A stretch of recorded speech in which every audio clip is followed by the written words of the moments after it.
We saw the damage done to areas in the valley hit by last week's flooding, but this time Willacy County managed to dodge the bullet. CBS 4's Santiago Caicedo joins us in our studio after visiting San Perlita, one of the most affected areas by flooding in 2015. Nicole and Chris, compared to other parts of the valley, Willacy County didn't see that much rain, but last week's heavy downpour didn't stop one San Perlita resident from getting flashbacks from the last severe storm. I told my son, I think I'm going to have to move. I'm too old to be fixing stuff over here. Willacy County resident Antonia Chavez of San Perlita was spared from last week's flooding rains. I had water, but not like the last time. 3 years ago, heavy rains brought flooding to Willacy County. Chavez's home was flooded with several feet of water, and she was stranded in her home.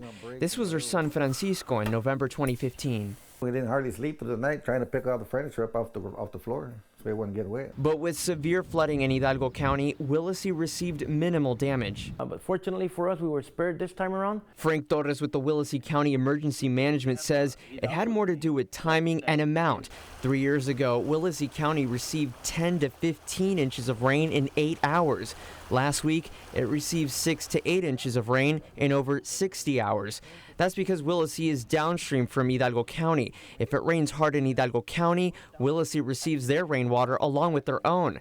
Torres says that thanks to a network of drainage canals and permanent pumps, water can move out to the Gulf. We were expecting the same amount of rain, if not more, than what our neighbors to the south and to the west got. I still have some pieces there.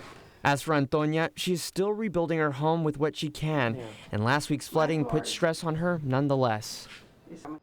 Torres says that his department, along with cities within Willacy County, will be inspecting roads and bridges for flood damage. In the studio with Complete Valley coverage, Santiago Caicedo, CBS 4 Valley at 6.